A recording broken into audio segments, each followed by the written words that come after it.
Olá, pessoal. Eu sou o professor Luiz. Eu sou professor da disciplina de farmacotécnica e hoje vamos dar início aqui ao nosso segmento da disciplina. É,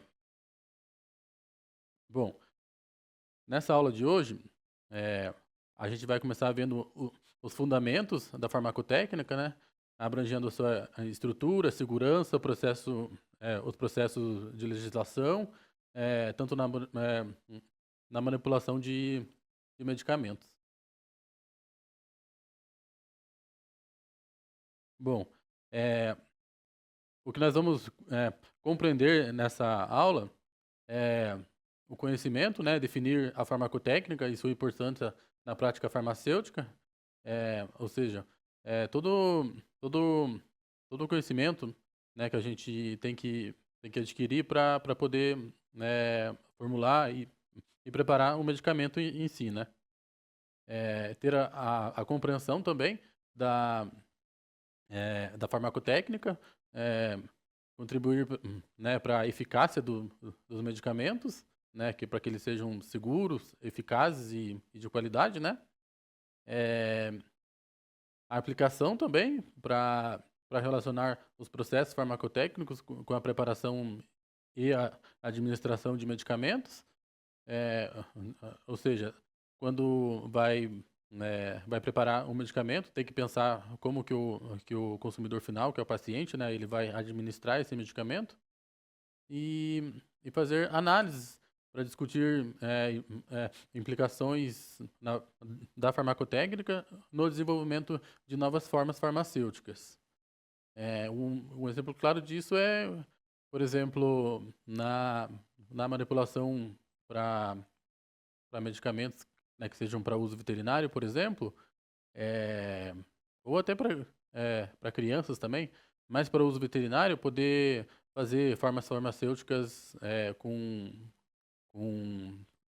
com sabores ou com formato de osso, né, se for para cachorro, por exemplo, ou para criança, eh, eh, deixar um pouco o xarope ou alguma forma farmacêutica que seja líquida ou de outro tipo, deixar um pouco mais palatável, né? Por exemplo, se for xarope, deixar um pouco mais docinho para a criança não ter muito, né? Para ela não ter dificuldade em adquirir eh, esse tratamento, né? Eh, bom, aqui nós entramos com a definição de farmacotécnica, que fala sobre os estudos e os processos envolvidos na preparação de medicamento, ou seja, na preparação de medicamento, né? Então, a farmacotécnica, ela vai abranger desde a formulação ali, desde quando o, o paciente chega na farmácia com a prescrição, é, né? Desenvolver o raciocínio ali para fazer a melhor forma farmacêutica possível para aquele paciente, né? E todos esses processos, né? Eles, como a gente já viu na aula anterior de controle de qualidade, é, a RDC 67 de 2007, ela é muito importante para a farmacotécnica, porque é ela que fala sobre os processos, né, né, que devem ser desenvolvidos, o que pode, o que não pode. Então, ela é muito presente ali. É, o, Também o objetivo da farmacotécnica, que é garantir que os medicamentos sejam eficazes, seguros e de boa qualidade, como já também já falamos na aula anterior, né, que envolve o processo de controle de qualidade. É, também a formulação, a dosagem, a conservação e a administração desses medicamentos. Então, esses processos são de suma importância para você, tanto na preparação quanto na orientação para o paciente, né? É, por exemplo, não deixar medicamento no banheiro, essas coisas, porque após preparado, o banheiro, por exemplo, é um lugar, né, que tem muita umidade, então ali o medicamento vai estragar mais fácil. Então, poder explicar tudo isso para o paciente. É, e também a importância na prática farmacêutica, né? A farmacotécnica, ela assegura que o medicamento ele chegue ao paciente né, após ele manipulado, com a forma, a dosagem e as qualidades adequadas, né? Então, tudo isso engloba dentro dessa RDC e dentro de todas as normas regulativas, né? Vamos falar então das farmacêuticas sólidas, né? Vocês comentaram comprimidos. Tem as cápsulas também, tem os pós. Todos esses são farmacêuticas sólidas, né? E dentro disso, cada uma tem a sua especificação. Por exemplo, em comprimidos, tem os comprimidos revestidos, tem os comprimidos de liberação prolongada, os comprimidos de liberação lenta. Então, são várias formas, né, que é possível fazer que impacta na absorção desse medicamento no organismo. Por exemplo, eu falei dos comprimidos revestidos, né? Eles são revestidos para poderem passar pelo estômago, né, que é muito ácido, e não sofrerem ação para serem absorvidos lá no intestino. Ou os comprimidos de liberação lenta, eles também podem ser revestidos ou não. Mas a única diferença deles é que eles vão sendo liberado o princípio ativo, o fármaco ali, lentamente no organismo, mantendo um pico de ação constante dentro daquele tempo de ação que o medicamento faz, né? As formas farmacêuticas líquidas, eu vou falar um pouco das cápsulas também, que são, né, que eu continuo ainda nas formas farmacêuticas sólidas. As cápsulas, elas têm várias maneiras, vários tipos de cápsulas. Algumas podem ser até com grânulos dentro delas para facilitar a absorção no organismo, quando faz a administração ali, né? E já as formas farmacêuticas líquidas, aí podemos incluir os xaropes, os medicamentos em gotas, colírios também, só que a parte de manipulação de colírios é um pouco separada porque eles exigem que sejam estéreis. Então, a farmácia precisa ter todo um controle estéreo dentro da farmácia para poder manipular. Dentre essas formas farmacêuticas líquidas,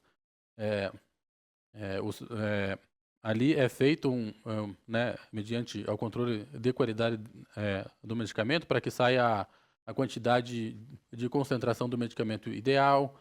Ou, por exemplo, um xarope em 5 ml, ele tem que ter uma quantidade de concentração X ali. Então, isso é essencial a gente estudar nessa disciplina para poder entender como formula tudo isso, né? Tem as semissólidas também. Alguém poderia me dar um exemplo de formas farmacêuticas semissólidas?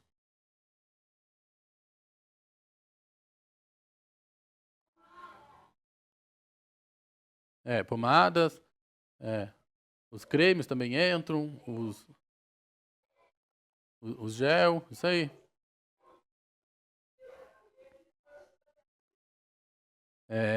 Então, dentre essas formas farmacêuticas semissólidas, temos tudo isso aí que vocês falaram, né? Os pomados, os cremes, o gel. E normalmente elas são de uso tópico, né? Então, podendo ser para uso interno ou externo, né? Que geralmente quando é interno é para mucosa. Pode ser mucosa bucal, enfim.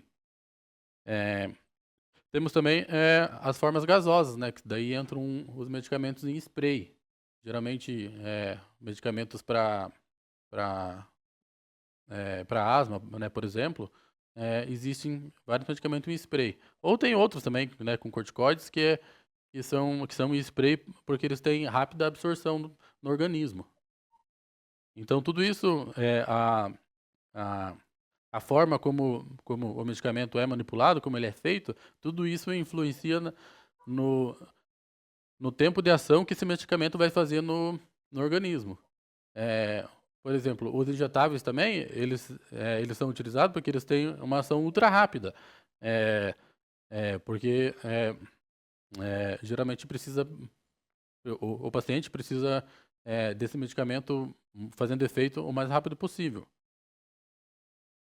Temos também as tecnologias de formulação, né? Como eu falei para vocês, os medicamentos de liberação lenta, de liberação retardada, de liberação controlada, todos esses medicamentos, eles têm essas tecnologias específicas para manter todo o tempo de ação que o medicamento vai fazer no organismo, para ele se manter estável ali, ele se manter na faixa terapêutica ideal. Ou também a forma como eu mencionei, né, de manipular a forma farmacêutica de acordo com o paciente, então isso aí é mais de acordo mais individual, né? Por exemplo, para a criança fazer alguma coisa mais, né, que seja mais doce, mais palatável, né, se for para animal, deixar mais palatável, mais atrativo para aquele animal também. Então, tudo isso impacta na adesão ao tratamento.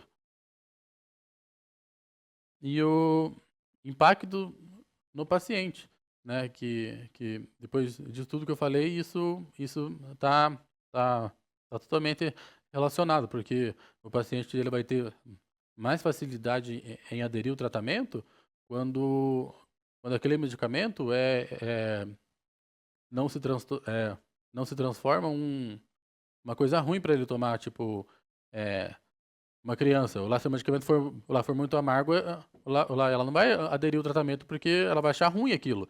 Então vai ser bem mais difícil com que ela entenda que ela precisa daquele medicamento do que é, do que como se fosse um medicamento, né, que seja mais palatável, né, mais docinho, enfim. Então, pessoal, vocês viram que o conhecimento da farmacotécnica, ele abrange outras áreas que você precisa ter conhecimento para você poder formular um medicamento. Ela é bem complexa, né? Mas al- alguém ficou com alguma dúvida? Ó, eu vou passar uma atividade para vocês agora que eu vou, vocês vão analisar diferentes prescrições médicas e determinar a forma farmacêutica mais indicada para aquela prescrição.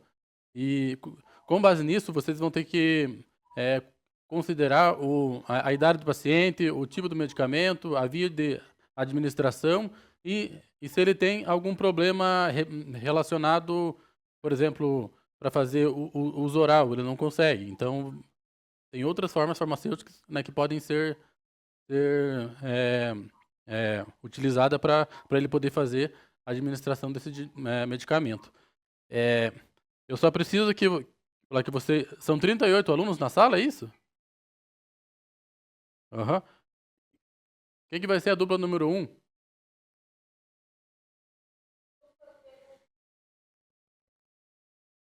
Uhum.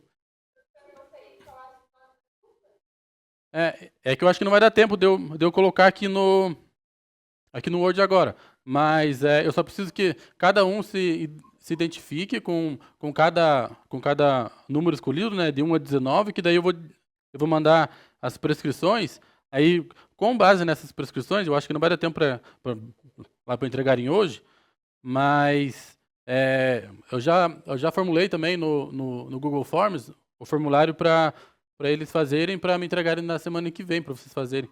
Aí, é, o que não pode? Não pode a mesma dupla fazer sobre a mesma prescrição, tá bom? Aí, no caso, eu vou mandar aqui.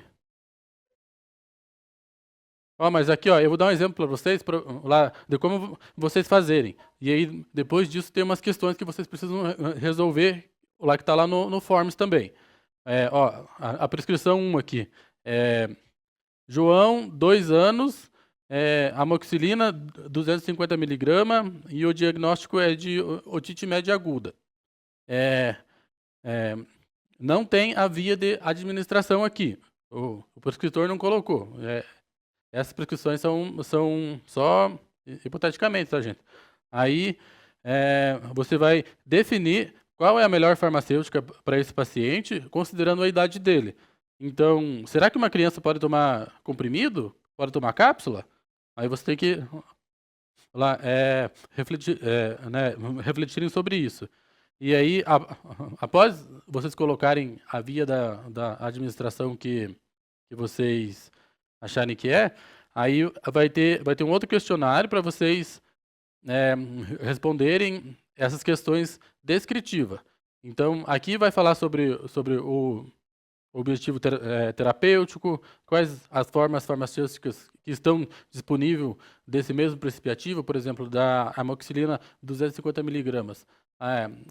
As fórmulas já oficinais, né, que já são prontas da indústria, né, para comprar na farmácia. Quais que existem, quais tipos, lá você vai precisar mandar manipular ou não na farmácia magistral. E se tem alguma forma mais adequada, né, para a condição de idade do paciente. Enfim, daí, de acordo com cada questão, vocês respondem lá no Forms e daí é para entregar na próxima aula, que é semana que vem. Deixa eu ver aqui. O dia certinho vai ser no dia...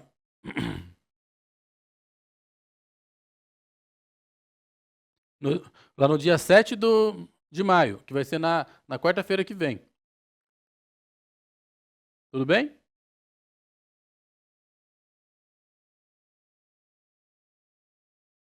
Aí aqui tem o formulário aqui já. Aí eu já vou enviar lá no grupo também, daí a Bianca envia para vocês.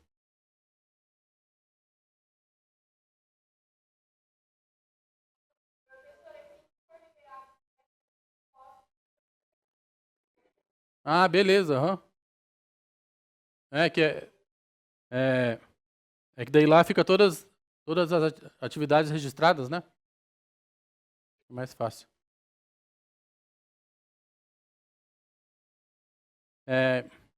Eu acho que é isso. É até 11h50 a aula? Uhum. Alguém ficou com alguma dúvida, pessoal, em relação ao trabalho ou em relação ao conteúdo inicial que foi apresentado hoje? Em relação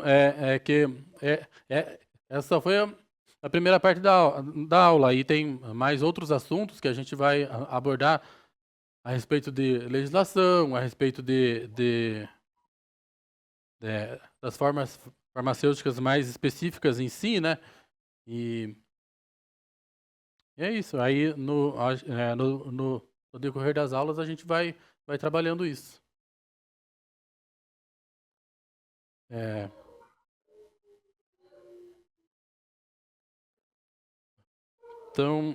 Então a aula de hoje foi isso, tá? Qualquer dúvida pode perguntar. E daí o trabalho fica para dia 7 do 5 daí. Tá bom? Obrigado, pessoal. Aí. Tchau, tchau. Até a próxima aula.